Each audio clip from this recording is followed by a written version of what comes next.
가족 누구도 예상하지 못했던 일이다. 막내 승주의 23번째 생일. 그날을 이곳 현충원에서 맞게 될 줄이야. 누구도 예상치 못했던 일이다.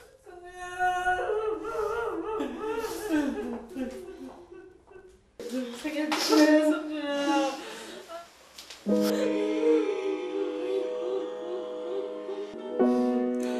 1년여의 시간이 흘렀다.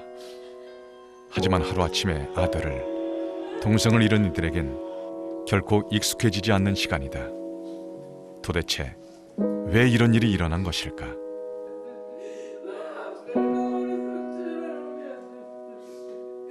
이 가족에겐 무슨 일이 있었던 것일까?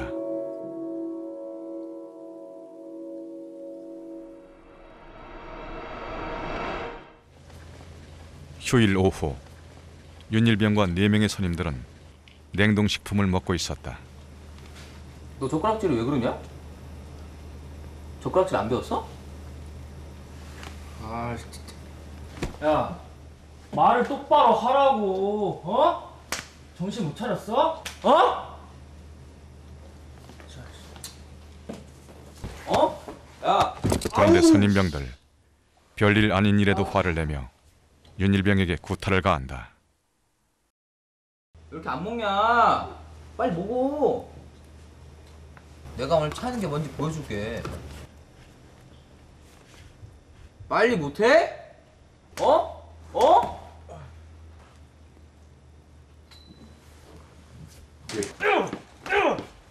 냉동식품을 먹고 난 후에도 구타는 계속되었다. 야, 일어나, 빨리빨리 일어나. 똑바로 서. 똑바로 서라고. 아우.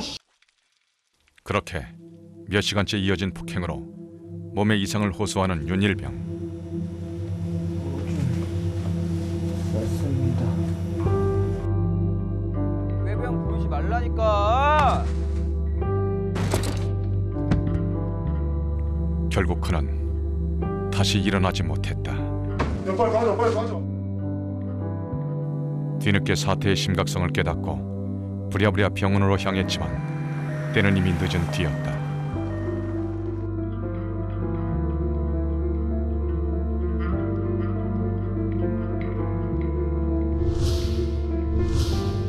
그렇다면 그들, 윤일병을 죽음으로 몰고 간 4명의 선임병들은 어떤 사람들일까?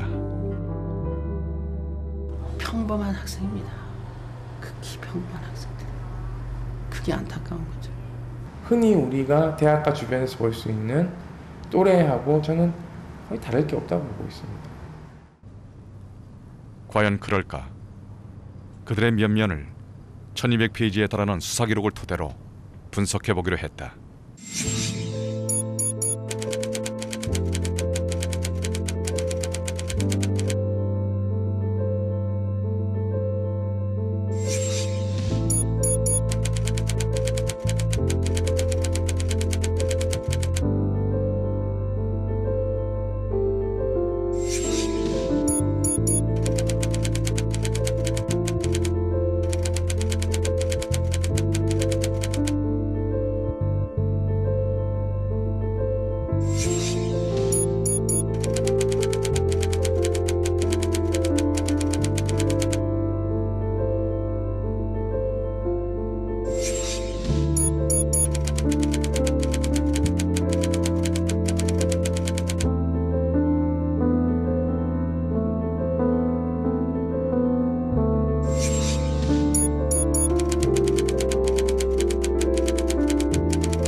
뿐만이 아니다.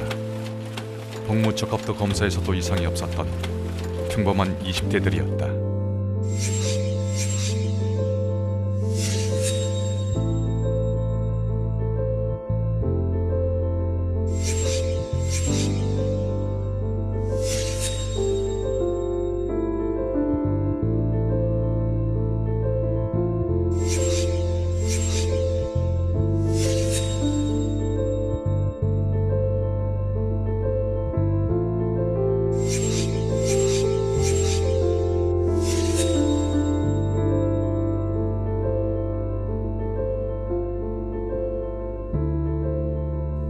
그런데 그들이 어떻게 살인자가 되었을까? 인간이라면 어떻게 그거를 그만하라고, 너무 심하지 않냐, 이렇게 말릴 사람이 한 사람도 없었을까? 자기들도 모르는 것 같아요. 왜 그런 잔인함을 보여줬는지, 자신들이 어떻게 그렇게 짐승처럼 그런 행동을 했는지 본인들도 아직 깨닫지 못하고 있는 것 같아요. 어떻게 그렇게 될 수 있었는지. 한 명의 병사를 죽게 만든 35일간의 지속적이고도 집단적인 구타. 무엇이 그들을 그렇게 만든 것일까? 4명의 행동에는 어떤 심리적인 요인이 작용한 것일까? 자필로 작성한 진술 기록과 수사관의 신문 기록, 그리고 목격자들의 진술 등을 토대로 그들의 심리를 분석해 보기로 했다.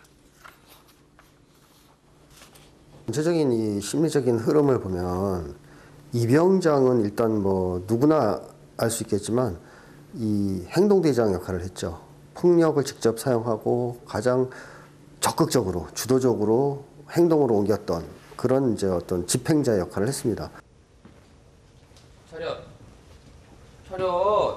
야, 윤승주 차렷. 이게 차렷이야? 똑바로 서. 똑바로 서. 이게 차렷이냐고. 어? 야, 똑바로 서. 일로 와. 똑바로 서. 똑바로 서. 아우 씨. 야. 예. 네가 때려라. 야, 엎드려 보자. 아우. 이 이병장이 이런 역할을 맡아서 너무 과도한 폭력을 행사하게 된 배경에는 이 이병장이 입대한 이후에 있었던 충격적인 사건이 상당한 영향을 미쳤습니다. 원래 이병장은 의무반이 아닌 수성과 소속이었다. 그러던 어느 날 이병장은 제설 작업에 동원되었다.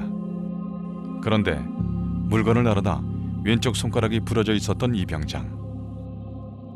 아픈 손 때문에 일이 느려지자 선임병으로부터 심한 욕설을 듣게 된다.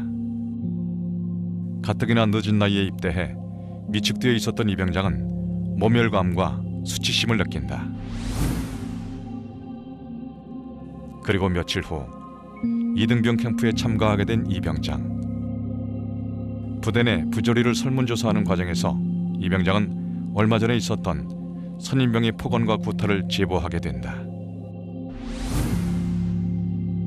하지만 그날 이후 제보 사실이 알려져 이병장은 주변 병사들로부터 배신자로 불리며 따돌림까지 받게 되었다.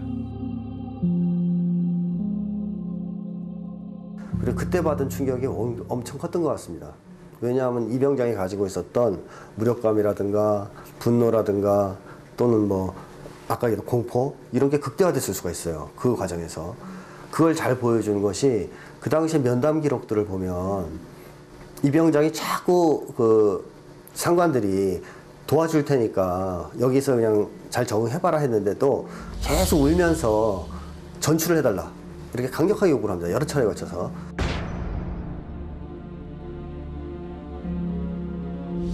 이 사건을 겪고 부대 이동을 하면서 극적인 심리적 변화를 겪었다.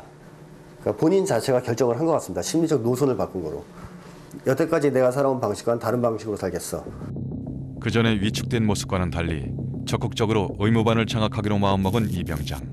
그렇게 모든 폭행은 이병장이 의무반으로 전출해 오면서부터 시작되었다. 그렇다면 나머지 다른 병사들은 어땠을까? 가해 병사들의 폭행을 목격한 한 병사의 진술이 있었다. 정인, 피고인들이 폭행할 때 역할 분담은 어땠나? 이병장이 구타를 시작하면 이상병과 지상병이 망을 봅니다. 하병장은 보고 있다가 이병장이 시키면 그때 가담합니다. 이병장은 때리다가 지치면 이젠 네가 때려라 하고 이상병과 지상병에게 대신 때리라고 시키는데, 그러면 이상병과 지상병은 둘이 번갈아 가며 윤일병을 때리곤 했습니다.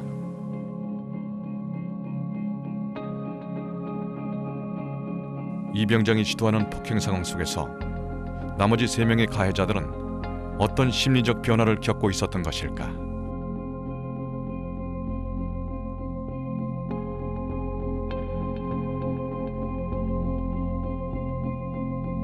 이병장과 친했던 의무반의 분대장 하병장이다. 전 제일 궁금한 게 진짜 때렸냐? 네가 사람을 때렸냐? 이렇게 물어봤습니다. 그게 제일 궁금해서니까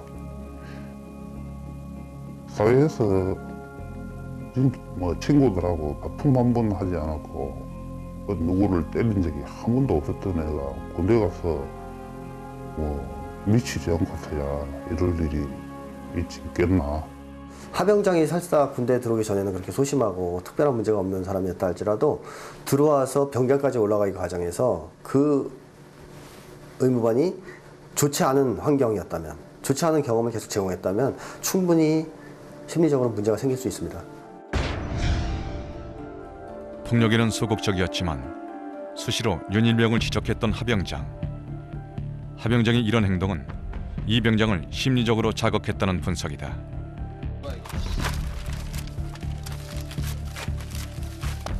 야, 깨끗이 다 찢어 빨리. 증거 다 없애라고. 또한 하병장은 윤승주 일병이 병원으로 실려가자마자 수첩과 메모지를 찾아내 없애는 등 증거를 인멸하는 데 적극적으로 나서기도 했다.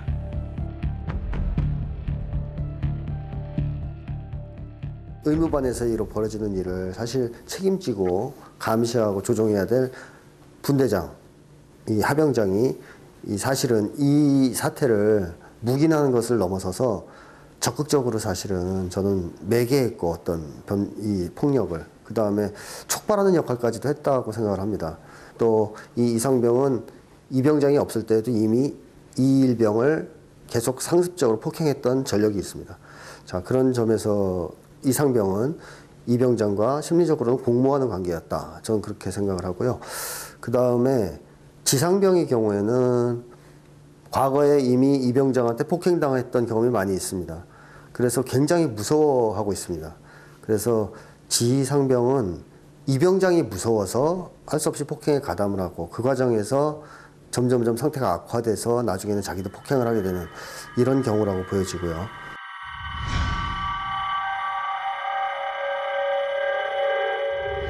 굴러들어온 돌이었던 이병장이 의무반의 최고참이 되면서 짜여진 질서. 조장하고 가담하고 복종하면서 선임병들은 모두 공모자가 되었고 윤일병은 희생양이 되었다. 그렇게 그들은 자신도 모르게 폭력에 물들어갔다. 이병장이 휴가를 나가고 있는 상황에서도 심각한 폭력이 있었어요.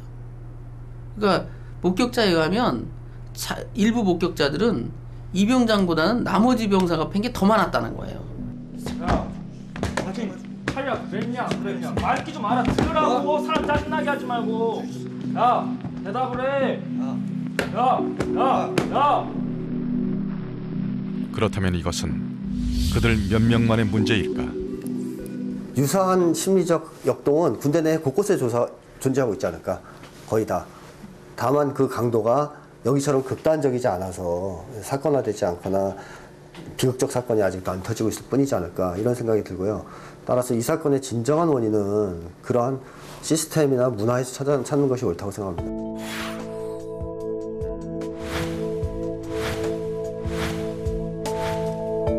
실제로 군대 내 대부분의 병사들이 폭력을 경험해도 그냥 참으며 넘어간다고 했다. 애들 관리 안 하냐고. 네가 나중에 분대장 됐을 때 쟤네들 똑같이 저러는 거 볼래? 이런 투로 말을 하며 책임감을 지어주는데 이 책임감이 꼭 이렇게 애들을 때리거나 욕해야지만 되는 상황인가 싶었습니다. 자대 배치 받은 다음에 일주일 동안은 거의 매일 맞았던 것 같아요. 굉장히 좀 공포스러웠죠. 이거를 계속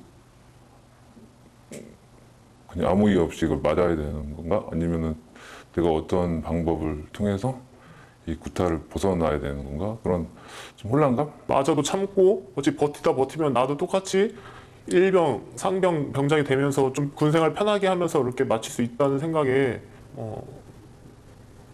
그런 구타를 참았던 것 같습니다. 모르는 사람에게 전기 충격을 가하라고 하는 실험이 있었다. 전화선 넘어 다른 방의 사람에게 문제를 내고 틀릴 때마다 전압을 높여가며 전기 충격을 준다. 그런데 사람이 사망할 수도 있는 450V까지 전압이 올라간다. 과연 사람들은 어떻게 할까? 평범하고 선량한 미국 시민들을 대상으로 이런 실험을 실시했다. 망설였던 사람들을 움직인 한마디. 하얀 가운을 입은 권위자의 이 말에 450V 버튼을 누른 사람은 참가자 중 무려 65%. 심리학자 스탠리 밀그램은 이 실험을 통해 권위에 복종한 인간이 얼마나 나빠질 수 있는지를 보여주었다. 이 병장과 3명의 병사들, 평범한 그들을 살인자로 만든 심리적 변화도 이와 유사하지 않을까. 그런데 의무반의 폭력을 부추긴 또 다른 요인들도 있었다. 이 의무반은 가장 큰 문제점은 다른 데랑 독립이 돼 있다는, 약간 밀실 공간과 비슷한 곳이었다는 겁니다. 관리기관인 본부 포대막사와 약 300m가량 떨어져 있었던 의무반. 게다가 의무반의 유일한 관리자였던 유하사는 이 모든 상황을 알고도 묵인했다.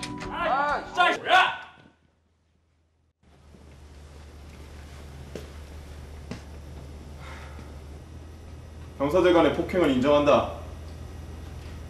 말 안 들으면 혼나야지. 때려서라도 군기를 잡아라. 네가 못하면 선임병들이 혼나야 된다. 똑바로 좀 하자. 그 유하사는 틈만 나면 그 하병장, 이병장을 불러서 윤일병 왜 저러냐, 왜 애를 저 상태로 놔두냐 라고 군기 잡아라, 폭력을 행사해도 괜찮다 등등의 말을 계속합니다. 뿐만이 아니었다. 유하사는 무기를 넘어 윤일병에게 직접 폭력을 가하기도 했다. 야, 왜 이렇게 행동이 느려? 어?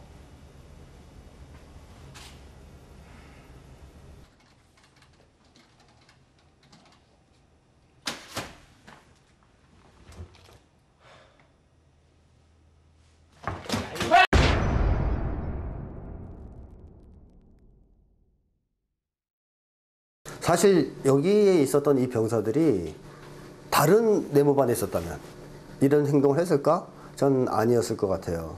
극단적인 장소, 밀폐된 장소, 그리고 좋지 않은 조건, 그러니까 맨 윗상관이 폭력을 지시하고 그 중간에 권위주의 성격자가 자리 잡고 있었다는 거, 이런 것이 참 안 좋은 결과를 낳았고, 그 희생자가 바로 이제 윤일병이다. 그렇다면 의무반 밖에 다른 포대원들은 어땠을까?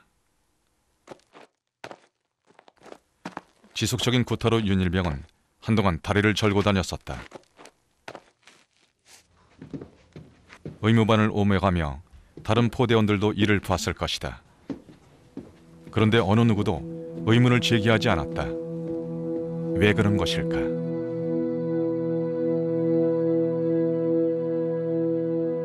마흔네 명의 포대원들이 연병장에 모여 집체 교육을 받던 날이었다. 다리가 아파 들 것을 들고 오는 것이 굼떴던 연승주 일병. 유하사는 윤일병에게 얼차례를 가했고 급기야 확성기로 내려치기까지 한다. 많은 병사들이 보는 앞에서 가해진 유하사의 폭력. 이런 행동들이 병사들을 더욱 침묵하게 했다. 간부가 다 알고 있음에도 불구하고 상황이 이렇게 진행된다면 내가 이야기해봤자 소용이 없다라는 자포자기도 있었을 것입니다. 유하사는 분명히 이걸 다 인지하고 있고 본인도 폭행에 가담했어요. 그런 이걸 얘기한다는 것 자체가 공포스러운 것이죠. 군에는 부당한 행위로 피해를 입으면 이를 제보하는 소원수리함 제도가 있다. 하지만 실제 소원수리함의 효과에 대해서는 60% 이상이 부정적이다.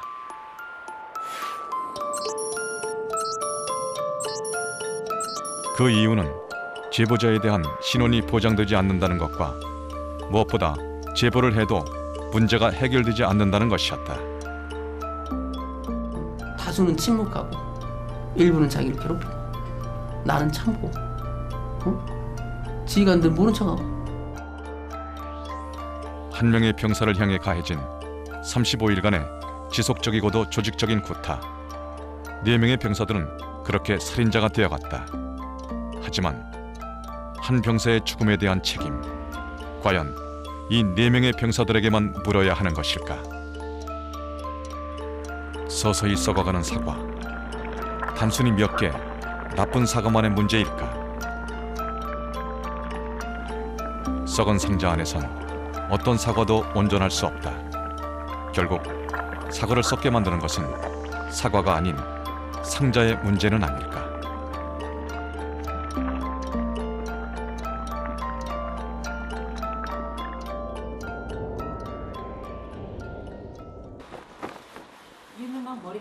군대는 평범한 대한민국 청년이라면 누구나 거쳐가야 하는 일이다.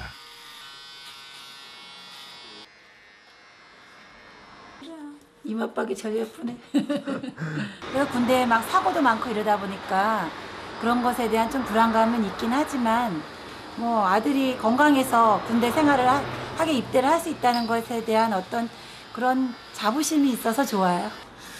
열심히 하려고요. 네, 자신은 별로 없고 네, 체력이 별로 좋진 않아서 그냥 열심히 잘 갔다 오려고요. 한 해 현역으로 입대하는 이들의 수는 대략 26만여 명. 사회에서의 삶과는 전혀 다른 신분과 낯선 상황에 얼마나 잘 적응할지. 군입대는 당사자에게도 보내는 가족들에게도 걱정과 기대가 교차되는 일이다. 앞으로도 부모님께 항상 잘하며 효도하겠습니다. 부모님 감사합니다. 사랑합니다. 네, 이렇게 정말 어디 있다는 거예요? 짧다면 짧고 길다면 긴 21개월. 무엇보다 건강하게 복무하고 돌아오기를 바라는 것이 부모의 마음일 것이다. 그렇게 많은 이들이 자식들을 군대에 보내고 있다. 네, 윤일병 가족인데 지금 여기 생활하던데 보고 싶으시다고 왔어요. 윤일병의 부모님들도 그랬다. 다른 사람들처럼 평범하게 군 생활을 하고 돌아오리라 믿어 의심치 않았다.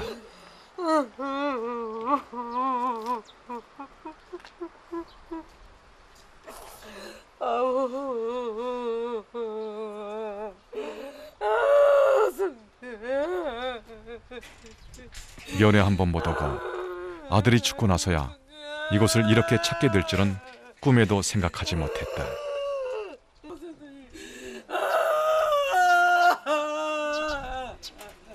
군 갈 때 전화로 가서 병역생활 잘하고 제대하고 나와라 그러고 이제 가는 날 전화는 했는데 진짜 이렇게 될 줄은 꿈에도 몰랐죠. 환하게 웃으며 퇴소식을 할 때만 해도 자신감이 넘쳤던 윤일병. 그래서 주변 사람들이 그의 죽음을 받아들이기가 더욱 힘들었다. 제대하자마자 윤일병을 찾아온 친구 유영준 씨에게도 마찬가지였다. 얘가 그렇게 맞을 만한 잘못을 했다고는 생각되지가 않거든요. 걔 성격, 평소 성격상.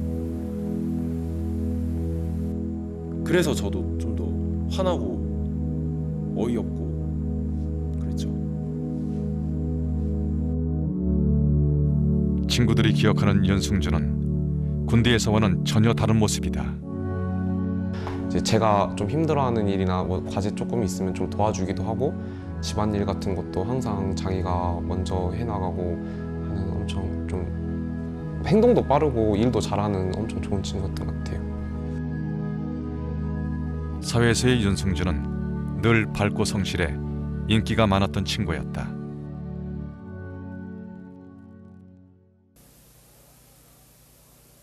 (1961년 4월 11일) 이스라엘. 전 세계인들의 이목이 집중된 가운데 한 남자가 재판정으로 들어섰다.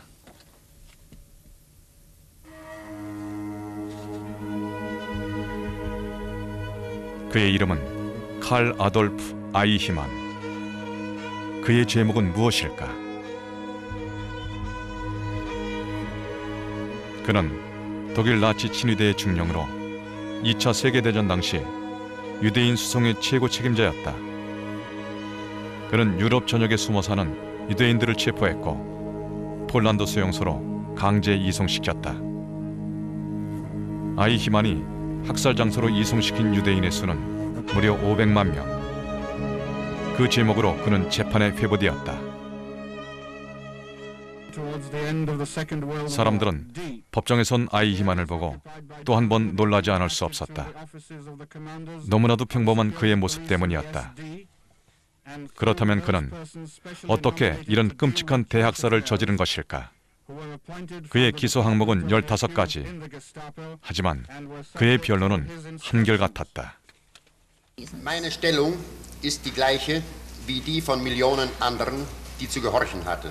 Ich war lediglich ein Werkzeug in der Hand stärkerer Mächte und stärkerer Kräfte und eines unerfindlichen Schicksals. Solange ist Befehl und Gehorsam die Grundlage jeder staatlichen Ordnung zur Vernichtung der Juden. 그리고 그 재판을 법정 한켠에서 지켜본 한 사람이 있었다. 4개월간 114회나 열렸던 재판을 처음부터 끝까지 지켜본 철학자 한나 아렌트는 아이히만에 대해 다음과 같은 결론을 내렸다.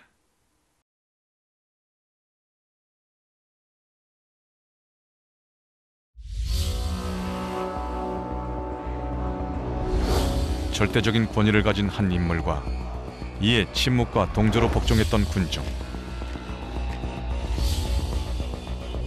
이 광기 어린 집단이 낳은 결과는 인류 역사상 가장 잔인하고 참혹한 비극이었다. 권위에 대한 무조건적인 복종으로 상황의 힘에 휩쓸려 간다면 평범한 사람들도 누구나 악마가 될 수 있다. 그렇다면 이렇게 평범한 사람들을 악마로 만드는 집단의 힘, 그 상황을 멈출 수 있는 해답은 없는 것일까? 우리는 이 군중들 속의 단 한 사람, 침묵의 합창을 깬 한 사람에게서 해답을 찾을 수 있다. 특이사항은 없었습니다. 승주 표정이 안 좋았습니다. 구타나 가혹행위는 절대 없었고 평소 화목한 분위기였습니다.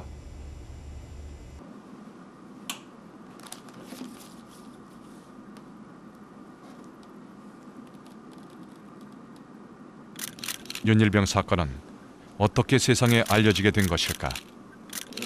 그것에도 침묵을 깬 단 한 사람이 있었다.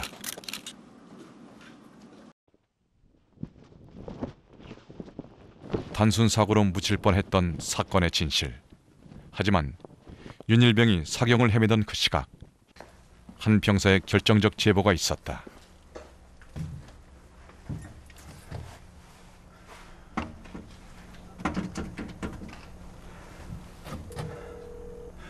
통신보안 본부포대 상병 김재량입니다.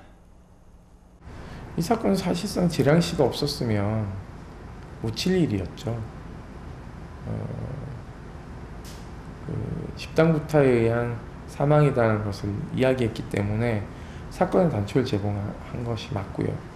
김재량이 제보하지 않았다면 어떻게 되는 거예요? 한동안 그 스토리대로 갔잖아요. 한동안 지식사로 갔다고요. 김재량이 제보하니까 거기 앞에다가 하나만 붙은다니까? 폭행에 의한 지식사. 김재량이 제보 없었으면 이건 영원히 빠져버렸을 수도 있다 이거예요. 그게 은폐죠.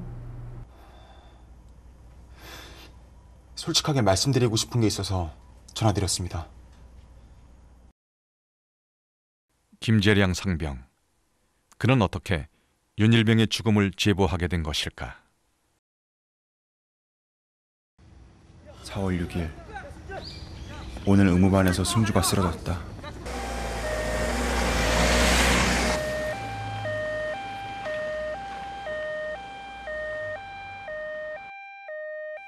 우연히 윤일병이 실려가는 것을 목격하게 된 김재량 상병. 승주 어떻게 된 겁니까? 야, 큰일 났다. 나 육군교도소 갈 수도 있겠다. 무슨 일이기에 그렇게 심각한 겁니까? 너 어디까지 알고 있냐? 승주가 냉동식품 먹다가 갑자기 쓰러져서 병원으로 후송 갔다고 들었습니다. 사실 그게 아니야. 뜻밖의 사건의 내막을 듣게 된 것이다.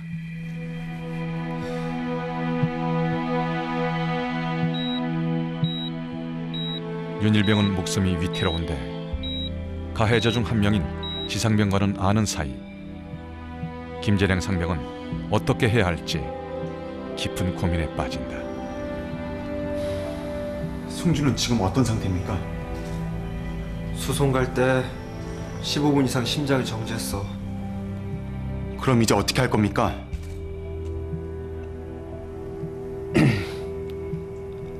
아까 헌병대에서 수사관이 왔었는데 우리는 승주가 냉동식품을 먹다가 쓰러졌다고 진술했어. 의무병들까지는 다 입을 맞췄어. 단순 사고로 처리될 것 같아. 너만 알고 있어. 만약 승주가 깨어나서 진술하면 어떻게 하실 겁니까? 그리고 부검하면 폭행적이 나옵니다. 벌은 무조건 받게 돼 있습니다. 그냥 사실대로 말하십시오. 혹여나 잘못되면 가중처벌 받습니다. 몰라. 야, 너만 입 닫고 있으면 잘 해결될 것 같다. 어?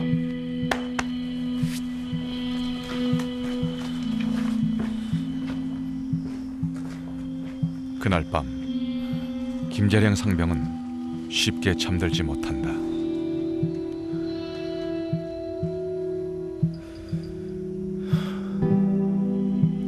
내가 지금 어떻게 해야 하나? 가만히 있어야 하나? 내가 너무 감정적인 걸까? 만약 내 동생이 군대에 와서 이런 일을 당한다면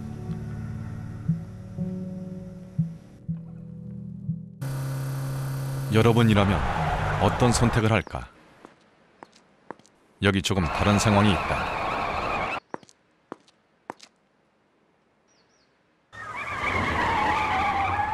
과속으로 일어난 사고. 운전자는 친한 친구이다. 당신은 어떤 증언을 할 것인가? 세계 각국의 전문 경영인 3만여 명을 대상으로 설문조사를 한 결과 우리나라는 최하위권 37%만이 진실을 증언하겠다는 결과가 나왔다. 한국 사람들이 진실을 증언하기보다는 거짓을 증언하는 이유는 우선 첫 번째로는 한국 사람들이 서양 사람들보다는 관계지향적 특성을 갖고 있어서 그렇습니다. 시시비비를 가리기에 앞서 집단 내의 관계를 더 중시하는 문화, 무엇이 문제일까?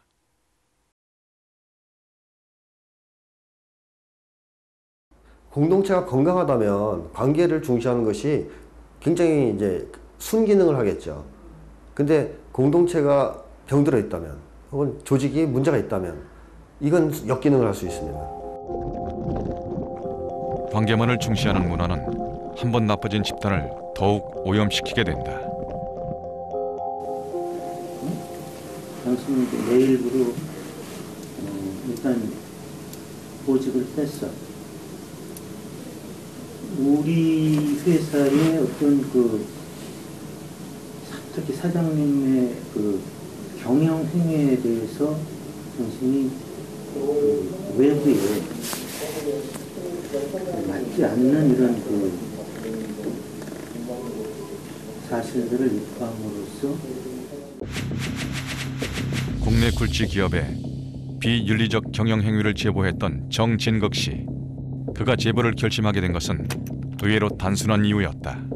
지금 하는 행동이 공개되어도 부끄럽지 않는가? 시간과 권한을 회사를 위하여 사용하고 있는가? 타인에게 부당한 요구를 하고 있지 않는가? 회사의 업무를 적극적으로 수행하고 있는가? 지금 하고 있는 방법이 과연 최선의 방법인가? 그는 윤리 경영을 내세웠던 회사를 믿었고 그 믿음대로 행동했을 뿐이었다. 주변에 산재해 있는 어떤 문제들을 발견을 했을 때 그냥 보고 지나가는 사람이 있을 수 있고 저 역시도 많이 그냥 문제들을 봤을 때 지나갔었는데 아 정말 이런 제가 겪었던 문제들은 그냥 넘어가면 안 되겠구나 라는 판단을 했던 게 시작이었던 것 같습니다.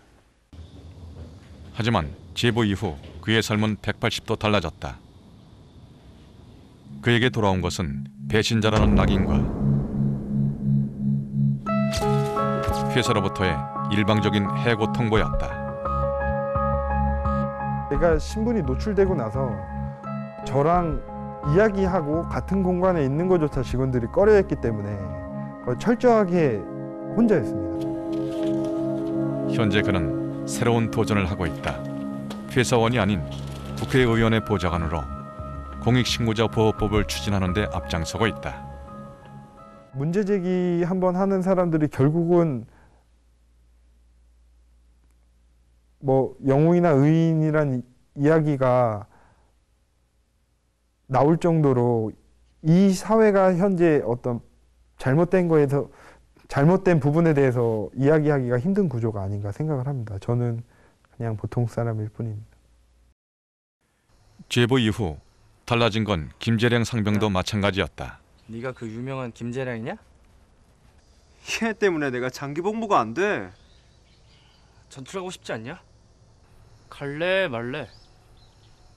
그에게 돌아온 것은 따가운 시선과 따돌림, 그리고 배신자라는 낙인뿐이었다.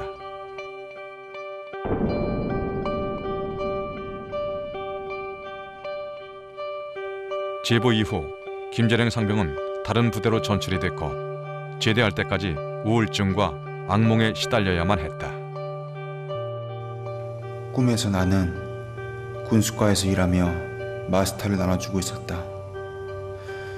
123 본부포대 보급계와 의무대 막내인 승주가 배급을 받으러 왔다. 이병장을 보고 승주가 기겁했다. 내가 승주 손을 잡고 같이 뛰었다. 계속 뛰는데 승주가 김재량 사장님 못 뛰겠습니다. 승주의 허벅지가 허리가 아파서 시퍼렇게 부어 있었다. 못 뛰겠습니다. 그 악몽을 일주일 동안 매일 똑같이 꿨다. 잠을 못 자서 수면제를 먹어야 했다. 보복이 두렵거나 후회는 되지 않나? 후회는 되지 않습니다.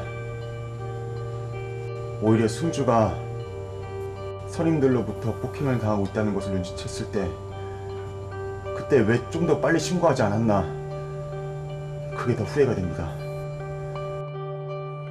김재량 상병은 2015년 1월 제대해 현재 평범한 20대의 삶을 살고 있다. 그래도 고맙다. 당신이 사실을 말했기 때문에 왜 죽었는지 그걸 알 수 있었으니까. 안아주고 싶어요. 내 아들 보는 것처럼 안아주고 고맙다고. 힘들었겠다. 4월 11일 오늘로 의무반은 폐쇄됐다. 다시는 이런 사건이 일어나지 않을 것이다. 승주야, 좋은 곳으로 가. 절대로 네 죽음이 헛되지 않도록 내가 잘 지킬게. 미안해. 안녕.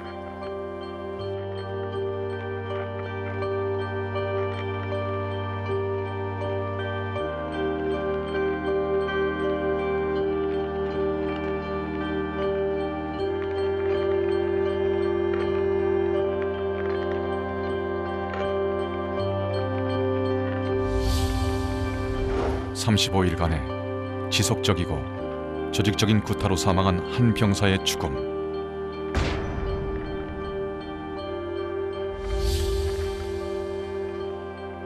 누군가는 가해자가 되었고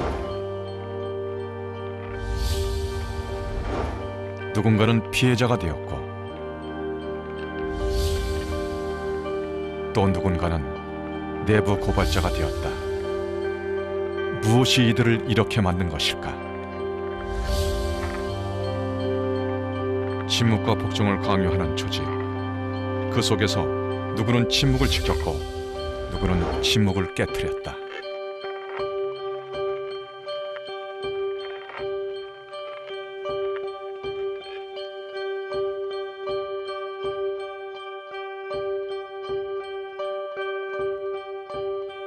당신이라면 어떤 선택을 할 것인가? 이 이야기는 나일 수도 있었던 나의 이야기가 아닐까? 호스피스 간호사가 되겠다는 꿈이 있었던 청년. 그는 고 윤일병이 아닌 윤승주라는 22살의 짧은 생을 살다간 청년이었다.